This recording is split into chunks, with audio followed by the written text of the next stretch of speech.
Halo semuanya, saya Omar, mahasiswa Universitas Tidar, Program Pendidikan Bahasa dan Sastra Indonesia.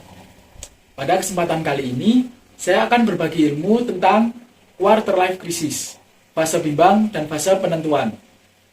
Anak muda usia 20 hingga usia 30 tahun tengah mengalami fase yang benar-benar penuh akan kebimbangan. Orang-orang menyebutnya dengan fase quarter life crisis, yaitu krisis perempat usia. Saya pun saat ini merasakan hal yang sama. Hal ini bukan hal yang mudah memang, tapi mau tak mau tetap harus dilewati, bagaimanapun kondisinya. Muncul pertanyaan-pertanyaan mendasar seperti, setelah ini mau kemana ya? Apa yang akan dituju? Apa yang hendak diraih? Dan apa yang akan dibanggakan? Apa yang kemudian akan didahulukan? Menjadi beberapa contoh pertanyaan yang sulit untuk dijawab saat ini. Sebenarnya, pertanyaan-pertanyaan tersebut ada jawabannya, tetapi butuh persiapan untuk menjawab pertanyaan-pertanyaan tersebut. Sebetulnya, hidup yang terlalu merisaukan masa depan adalah perilaku yang kurang baik juga. Kita mungkin menjadi cemas, was-was, dan khawatir dalam rasa yang sebenarnya semu. Kita menjadi takut akan segala kemungkinan. Kemungkinan untuk gagal, tak mampu, dan tak berdaya.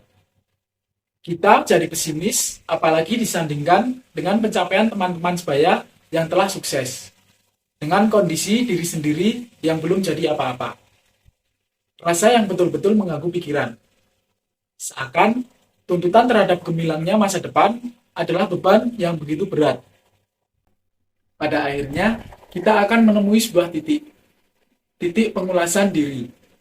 Titik di mana kita harus mengulas kembali hidup diri kita sendiri. Memaknai kembali hidup yang tengah kita jalani sekarang dan hidup yang akan kita jalani nanti. Di titik ini, kita perlu merenung. Kita juga perlu berdamai dengan diri sendiri. Lalu, berkompromi untuk mencapai titik-titik selanjutnya. Sejatinya, hidup ini merupakan serangkaian titik-titik yang akan menjadi sebuah gambar yang sempurna.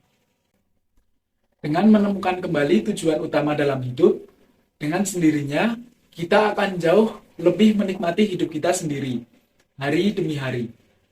Kita akan lebih menikmati setiap momen tanpa ada yang terlewati.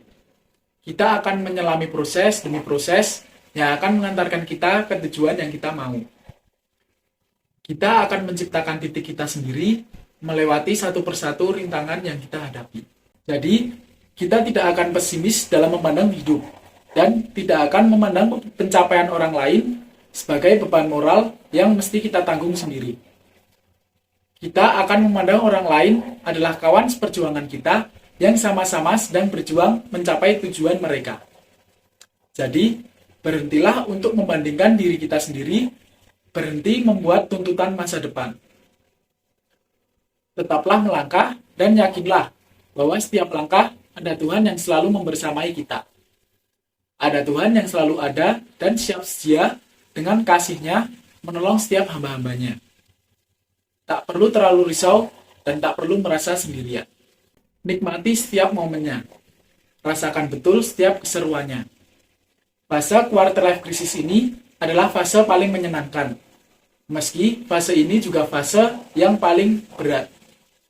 Tapi pandanglah ini sebagai tantangan untuk menjadikan diri semakin lebih berkualitas dan lebih berkelas. Jadikan fase quarter life crisis ini sebagai pembentukan karakter diri yang jauh lebih hebat dan jauh lebih kuat. Tenaga dan energi kita di dalam fase ini sedang menggebu-gebu. Jadi, terabaslah semua rintangan. Saatnya mainkan peranmu. Beranilah dan bermainlah. Cukup sekian dari saya. Saya Muhammad Omar Akbar, izin undur diri. Selamat sore.